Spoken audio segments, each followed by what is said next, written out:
I'm glad we're doing this. Me too. It's nice. You always make everything better. You make it easy.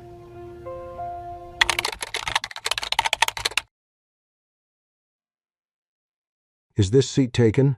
Vivian Hart looked up from her untouched tomato soup.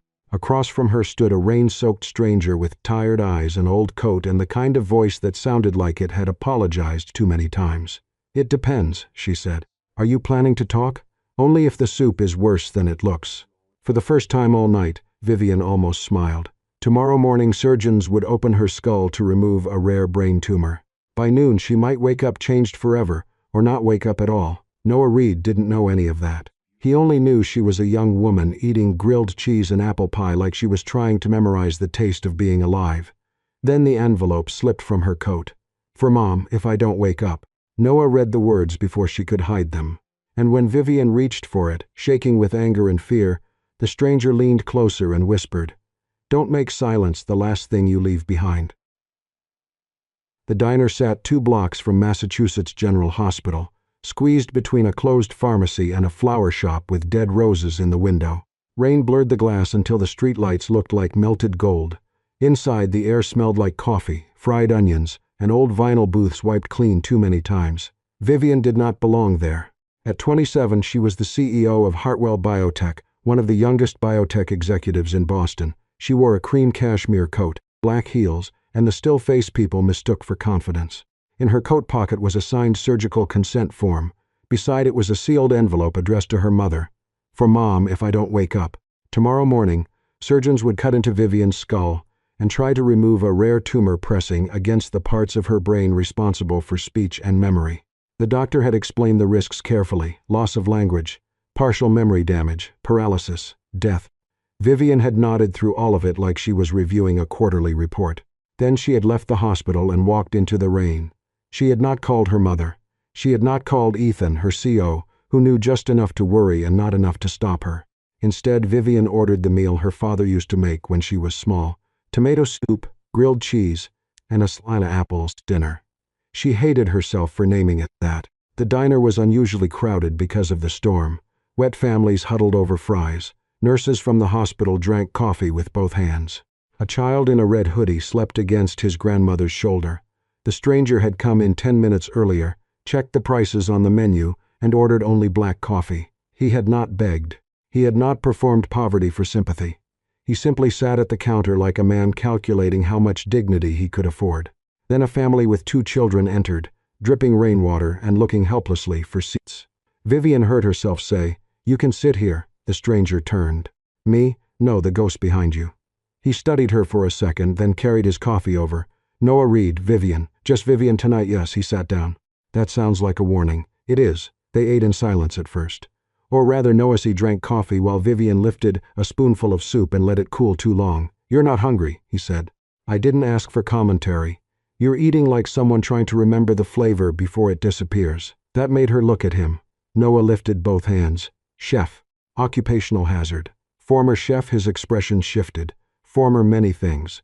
Before Vivian could ask what that meant, a voice from the next booth cut through the diner. "Oh my God, you're Vivian Hart." The woman who said it was in her 40s, with eyes and a hospital bracelet still around her wrist. Her husband tried to touch her arm, but she stood anyway. "You're the CEO of Hartwell Biotech." The room changed, a few heads turned. Then more. Vivian's fingers tightened around her spoon. "Yes," she said evenly. The woman laughed once bitterly. "You people are unbelievable. Sitting here with your warm dinner while patients like my sister have to choose between rent and cancer medication." The diner went quiet except for the rain. Vivian could have given the official answer: research costs, manufacturing challenges, patient assistance programs, regulatory delays. Words she had used in boardrooms till they became clean enough to hide behind. But the woman's face was not a boardroom. It was grief with wet hair and shaking hands. "My company develops treatment," Vivian said, but even to herself it sounded thin. "And prices hope like a luxury," the woman snapped. "Do you know what that does to families?" Vivian did know. That was the problem. Hartwell saved lives. Hartwell also made choices that left people begging foundations, selling cars, draining savings, rationing time. The guilt rose hot in her throat, mixing with the metallic fear she had carried all evening. Noah set his coffee down. "I don't know her," he said. The woman turned on him. Then stay out of it. I probably should. Noah glanced at Vivian, then back at the woman. And maybe she deserves every hard question you've got. But no one deserves to be put on trial while trying to swallow a spoonful of soup. The woman's anger faltered, not gone, but interrupted. Noah's voice stayed calm. Ask her tomorrow. Ask her in public. Ask her where she can't pretend not to hear you. But tonight, maybe let her eat. Vivian stared at him, startled by the fact that he had not defended her innocence, only her humanity. The woman sat down slowly. Vivian lowered her spoon. Her appetite was gone, but something else had shifted. After a long moment, she picked up her fork, cut the apple pie exactly in half, and pushed one piece toward Noah. Fine, she said. Since you've appointed yourself my defense attorney, you can at least earn your fee. Noah looked at the pie, then at her. For the record, he said, I charge extra for rich clients. Vivian almost smiled again. This time she did. Noah ate the apple pie like a man trying not to enjoy it too much. Vivian noticed. He cut off small pieces with the side of his fork, chewed slowly, and kept his eyes on the plate as if gratitude were something embarrassing. You can breathe, Vivian said. It's just pie. Noah looked up. That's exactly what someone born rich would say. I wasn't born rich. No. He studied her cream coat, her watch, the kind of stillness expensive people learned in rooms where nobody interrupted them. Vivian lifted an eyebrow. Careful. You're about to confuse wardrobe with biography. Noah smiled faintly. Occupational hazard. I used to judge people by what they ordered. And what did you decide about me? That you're not hungry, he said. You're saying goodbye. The fork paused in Vivian's hand. Outside, rain hit the diner windows hard enough to blur the street. Inside, people returned to their meals after the confrontation, though a few still looked at Vivian as if she were a headline that had walked in wearing heels. She took a sip of water. You said you were a chef. What happened?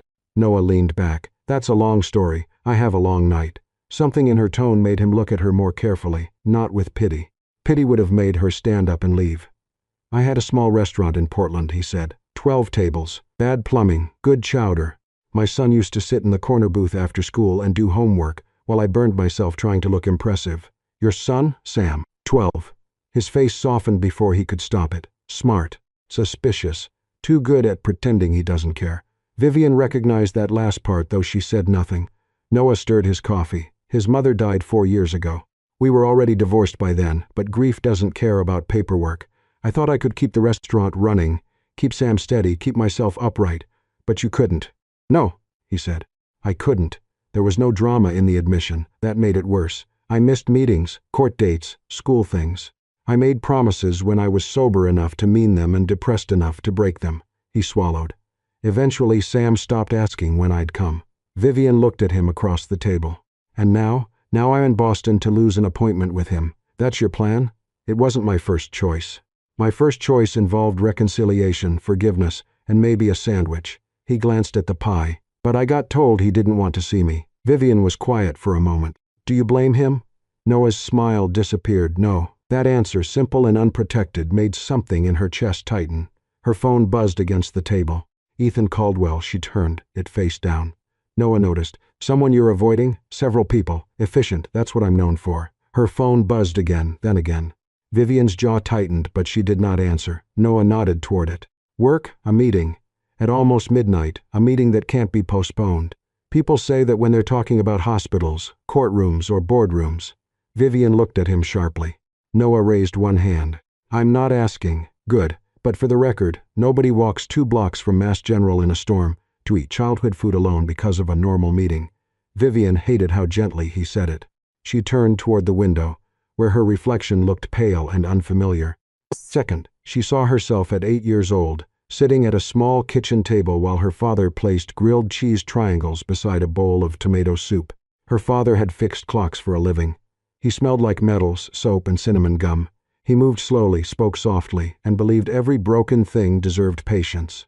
When he died, Lily Hart had cried at the kitchen sink with the water running. Vivian had stood in the hallway and made herself a promise no child should make. Mom will never have to be afraid again. That promise became scholarships, degrees, sleepless nights, a company, an empire. Somewhere along the way, Vivian had mistaken success for protection. She had built Hartwell Biotech high enough that grief could not reach the windows. Except grief had found an elevator. Her phone lit up again. Ethan, board is demanding emergency call. Pricing story is getting worse. Need you on video. A second message followed. Also, your mother called me. She knows something is wrong. Vivian closed her eyes. Then another name appeared. Mom, she let it ring. Noah saw the name before she turned the phone over. You should answer that one. You don't know anything about that one. No, he said. But I know the calls you don't answer are usually the ones that matter. Vivian's voice cooled.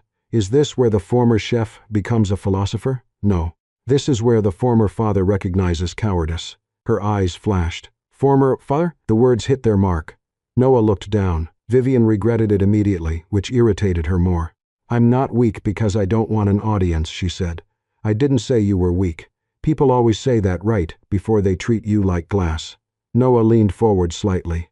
You know, the world may not be kind to weak people. You're right about that. But it also has no idea what to do with people who refuse to let anyone love them. Vivian stared at him. The sentence came too close. A waitress passed with a tray of coffee mugs. Someone opened the diner door, letting in a gust of wet cold. Vivian reached for her coat, more to steady herself than to leave. That was when the envelope slipped from her pocket. It fell between their feet, white against the black and white tile. Noah saw the handwriting before she did. For Mom, if I don't wake up. The diner noise seemed to drop away. Vivian it from the floor so quickly the paper bent in her hand. Don't, she said. Noah did not move. I didn't mean to see it, but you did. Yes, and now you think you understand me. No, he said quietly. I know better than that. Her hands shook around the envelope. Anger rose because fear had nowhere else to go. You know what I think, she said. I think you're very comfortable telling strangers not to disappear for someone who disappeared from his own son. Noah flinched. The moment the words left her mouth, Vivian knew they were cruel. He looked toward the window, rain silvering his reflection. You're not wrong, he said. That was worse than if he had defended himself. I used to tell myself staying away was kinder. Noah continued. Sam had already lost his mother's thought. I thought if I stopped showing up badly, maybe he'd stop hoping correctly. His voice roughened. But absence isn't a gift. It's just another kind of wound. Vivian looked down at the envelope. Her mother's name was not written on the front. Just Mom, because for all Vivian's power, all her contracts, all her polished speeches, when it came to Lily Hart, she was still a frightened daughter leaving a note. Noah pushed the remaining pie toward her. I know the face of someone preparing to leave without saying goodbye, he said. That's all. Vivian did not answer. For the first time that night, she was not thinking about the board, or the surgery, or the tumor waiting inside her skull. She was thinking about her mother picking up the phone tomorrow, and hearing the truth from someone else. She held the envelope tighter. And for the first time, the idea of silence felt less like protection and more like betrayal.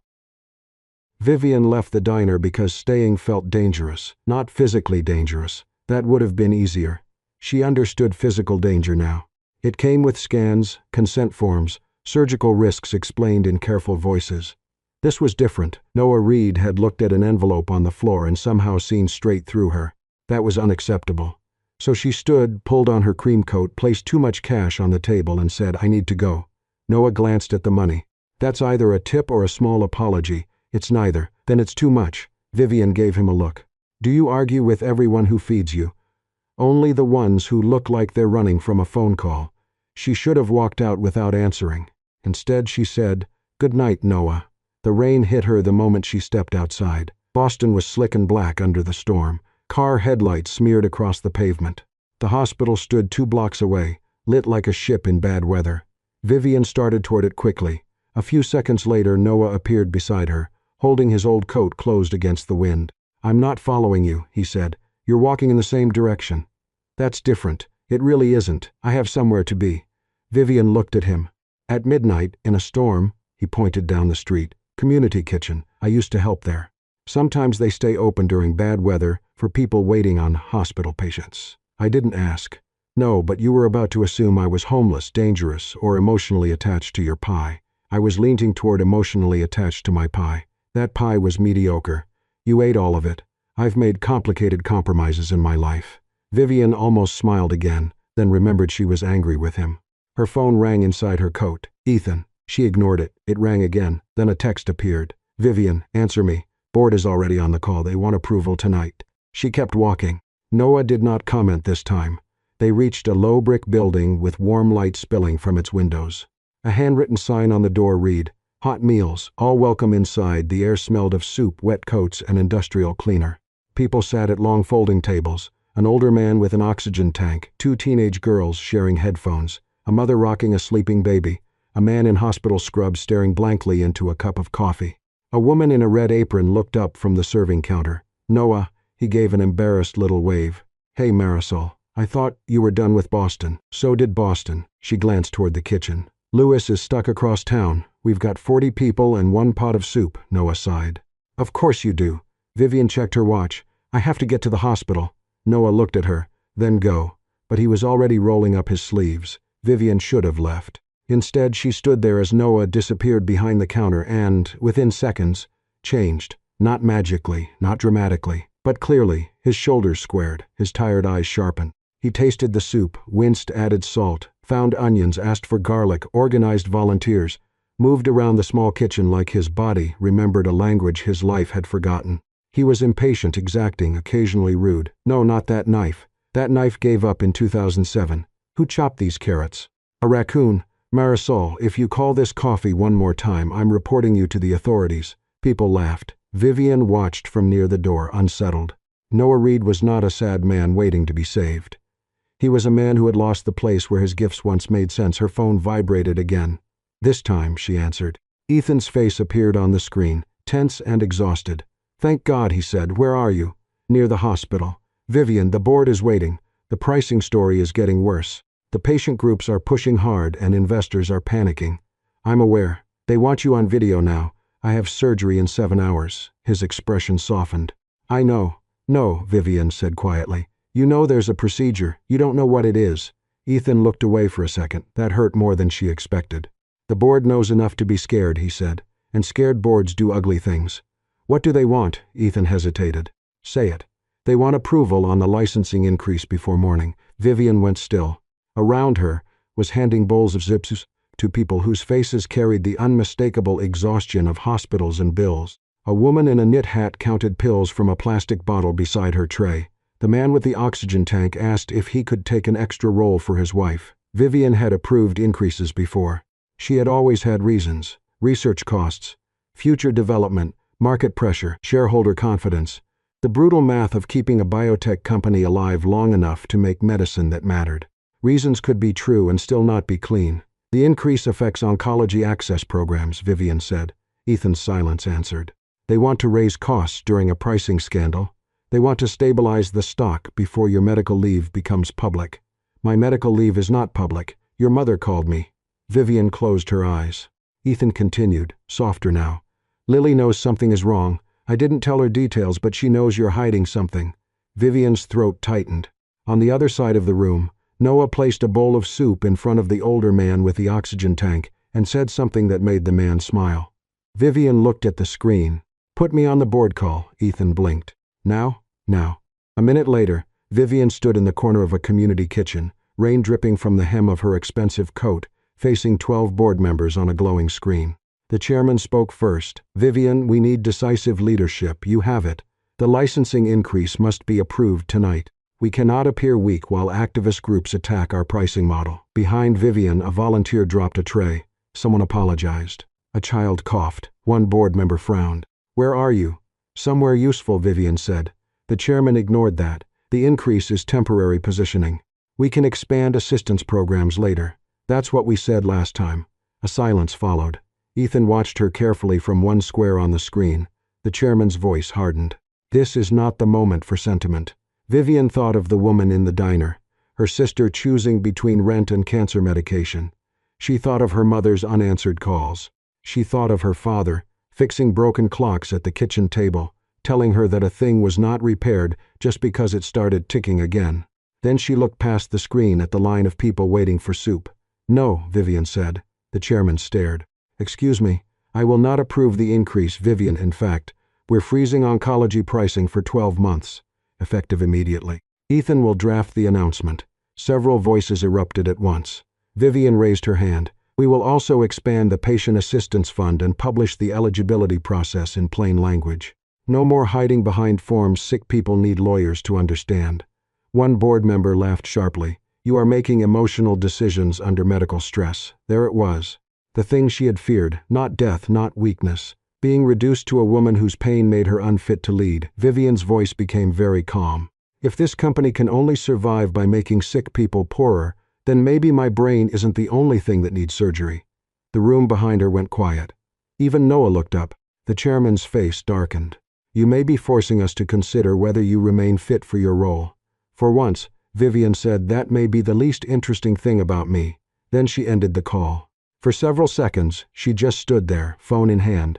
The power she had spent years building had not disappeared, but it had shifted beneath her feet. For the first time in her adult life, she did not know whether tomorrow she would still be CEO of Hartwell Biotech, and tomorrow she might not remember what CEO meant. Her knees weakened. Noah appeared beside her with a bowl of soup. You look like you just declared war on rich people. I am rich people. Then it's a civil war. He handed her the bowl. Eat. Vivian stared at it. Is this pity soup? No, it's oversalted soup with structural ambition. Despite herself, she laughed once, then her phone lit up again. Mom. Vivian looked at the name.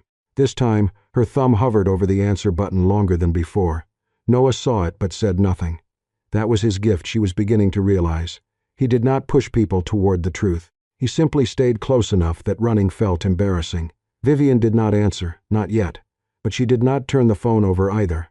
She held it in her hand, bright and ringing, while the storm beat against the windows and the smell of soup filled the room. For the first time, the silence between her and her mother felt less like a shield, and more like a door she was standing in front of, afraid to open. The community kitchen began to empty after 2 in the morning. Rain softened into a thin gray drizzle, and the people who had come in shivering left with paper bags, reheated coffee, and the fragile dignity of having been fed without being questioned. Noah stayed behind to wipe counters, stack trays, and argue silently with a coffee machine that seemed determined to die on principle. Vivian remained near the window, her phone in her hand. Her mother's missed calls sat on the screen like accusations. Lily Hart had raised Vivian on a teacher's salary after her husband died. She had packed lunches, graded papers at the kitchen table, sewn loose buttons onto Vivian's school blazer, and pretended not to be tired when bills arrived in envelopes the color of bad news. Vivian had built an entire company from the promise that her mother would never have to be afraid again. And now she had turned fear into something even crueler. She had kept it secret. Noah did not ask whether she was going to call. He simply moved around the kitchen, rinsing pots, wrapping leftovers, making himself useful in the way some people prayed. His presence irritated Vivian because it did not demand anything. It just remained. A message came through from Ethan. Your mother is at Mass General. She's asking for you. Vivian read it twice. Then she slipped the envelope from her coat pocket. For Mom, if I don't wake up.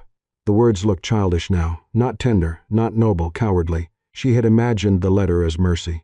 Clean instructions, final affection, a way to spare Lily the horror of watching her daughter afraid. But absence was not mercy. Noah had said that in his own way. His son had learned it the hard way. Vivian was beginning to understand that love left in an envelope was still a kind of abandonment. Her surgery was scheduled for 6:30. There were 4 hours left. Noah finally came out of the kitchen carrying a paper bag. Inside was a grilled cheese sandwich wrapped in foil and a slice of apple pie in a plastic container. He placed it beside her with no ceremony. A proper last meal, his expression seemed to say, should not end badly. Vivian looked at the bag, then at him. For a moment, the diner, the board call, the woman accusing her, her mother's name glowing on the phone, and the tumor inside her skull all pressed against her at once. She was too tired to hold the wall up. She asked if he would walk with her to the hospital. Noah nodded. Outside, Boston smelled of rain, exhaust, and wet stone. The hospital rose ahead of them, bright and impersonal, its windows lit with hundreds of private emergencies. Vivian had walked into boardrooms filled with men twice her age and never slowed. Yet the closer she got to those sliding glass doors, the more her steps changed. Noah noticed, but did not comment. That was becoming the most dangerous thing about him. He saw too much and said too little. Inside Mass General, the lobby was nearly empty. A security guard looked up, then looked away. Somewhere, a vending machine hummed. Somewhere else, a family cried in low voices near a bank of elevators. Ethan was waiting near admissions, still in yesterday's suit. His face showed the strain of someone who had spent years respecting Vivian's boundaries, and one night realizing boundaries could become a locked room. Beside him stood Lily Hart. She was smaller than Vivian remembered. Or perhaps Vivian had spent too many years trying to outgrow being someone's daughter. Lily wore an old navy coat and rain-speckled glasses. Her silver-streaked hair had been pulled back carelessly. In one hand, she held a tissue so tightly it had become a white knot. When she saw Vivian, relief came first, then hurt. The kind of hurt that did not shout because it had already been wounded too deeply. Vivian had survived hostile investors, lawsuits, federal panels and reporters who smiled before asking questions designed to draw blood. None of that had prepared her for her mother's face. Lily crossed the lobby slowly. She reached for Vivian, then stopped, as if suddenly unsure whether she was allowed to touch the woman her daughter had become. That broke Vivian more than anger would have. The explanation came out badly at first. Two-fact humor, procedure, risk, timing, specialist, consent. Vivian heard herself sounding like a press briefing and hated every word. Lily listened with her hand over her mouth. Ethan looked away. Noah stood near the wall, not part of the family, not quite a stranger anymore. When Vivian finally ran out of clinical language, silence took over. Lily did not ask why Vivian was sick. She asked why she had been left outside the truth. That was the question Vivian could not answer without becoming a child again. Because she was afraid. Because Lily had already buried a husband. Because Vivian had spent her whole life trying to become the proof that her mother's sacrifices had meant something. Because if Lily saw her weak, Vivian feared every scholarship, every sleepless year, every headline, every dollar, every hard-won room would collapse into one unbearable fact. A daughter could do everything right and still not be able to save herself. Vivian cried then, not elegantly, not quietly enough. The tears came with exhaustion and shame, and for once she did not lift a hand fast enough to stop them. Lily stepped forward at once. There was no speech grand enough for what passed between them. A mother's arms closed around her daughter, and Vivian, who had spent years being untouchable, folded into them like someone finally allowed to be held. Ethan turned his face toward the windows. Noah looked down at his shoes. The clock moved. Hospitals did not pause for revelation. Pre-op took Vivian into its fluorescent order. Forms were checked. A bracelet was scanned. Nurses asked questions Vivian had already answered. The surgeon arrived with the calm seriousness of a person who knew hope was useful but not sufficient. The risks had changed slightly overnight. The tumor's location made the procedure more delicate than expected. There was a chance Vivian would wake with impaired speech. A chance memory would be affected. A chance swelling could turn dangerous before morning ended. Vivian listened. This time, her composure did not feel like strength. It felt like a habit she no longer needed but did not yet know how to release.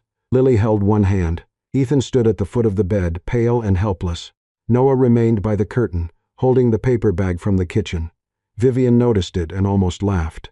The sound came out thin. He had brought the sandwich and pie all the way here.